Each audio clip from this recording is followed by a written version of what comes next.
Alright, let's talk about some network devices. First one we are going to see is hub. So this hub connects computers and allows these computers for data transfer and for communication.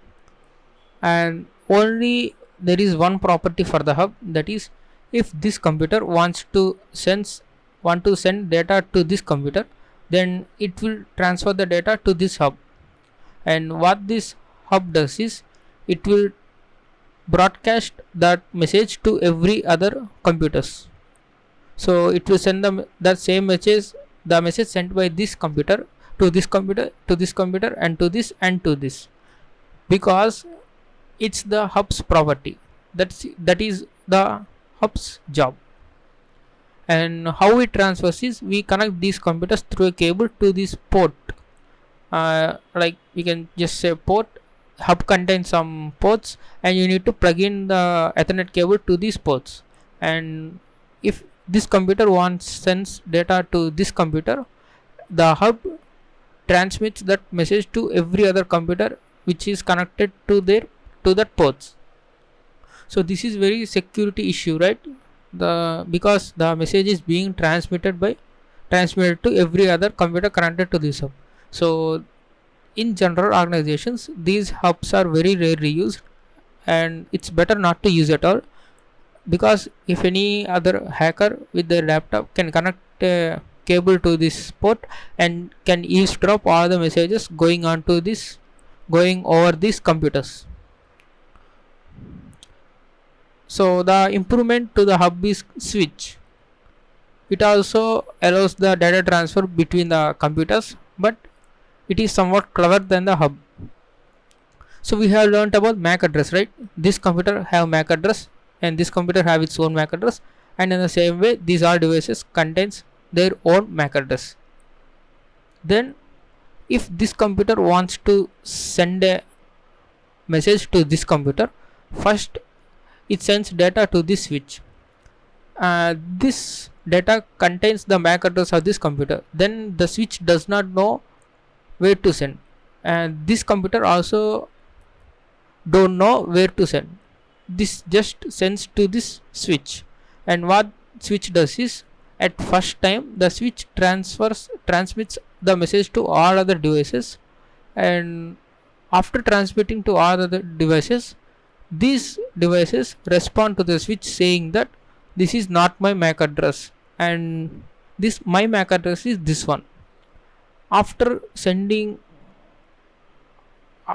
getting response from all the devices, the switch notes each and every device's MAC address, and it will store in a table called CAM table. We will be looking at this in the ARP video.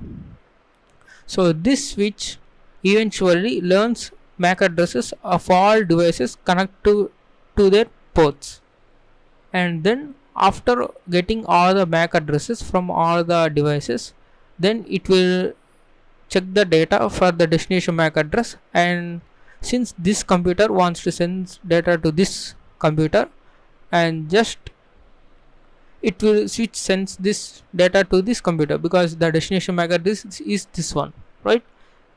First switch acts as a hub, and later on it will learns all the MAC addresses of the devices connect to it. So by this way, switch is somewhat clever than hub. And the next one we need to see is router. Router you can call as you wish. So what does this router is? Router first enables the wireless network, right? We are using the Wi-Fi in the phones, and one of the properties is simulating the wireless network. And the most important job of a router is it will connect different networks. So whenever we are sending a data to any other outside of our home network, then this router implements some routing algorithms to find the best and efficient path to reach the destination. So here is my router A and my modem connected to the internet. So this is another network, and if I want to send this data to another network, these routers are compulsory. And we have seen the switches. These switches work only with MAC address, and we cannot send the data only based on the MAC address, because there are so many MAC addresses out there. That's why this router implements sends the data to other devices based on the IP addresses. And this router also contains some DHCP service, and it will assign the IP address to a particular device. So only two important things you need to know. First, router emulates some wireless network, and also it performs the routing algorithms and find the best and efficient path for the source to destination. And the next one is going to be the bridge. So bridge just connects two separate networks. So as you can see, there is a host A, host B, and hub 1 and hub 2, and this bridge connects these two networks. So these bridges are used when there is some, say, a 10 or 20 floors building or an office, and if you want to connect uh, like 7th floor network to the 8th floor network, or to the 10th floor network, then you can just cannot simply run the cables over the floors, right? Then in that case, bridges are very useful.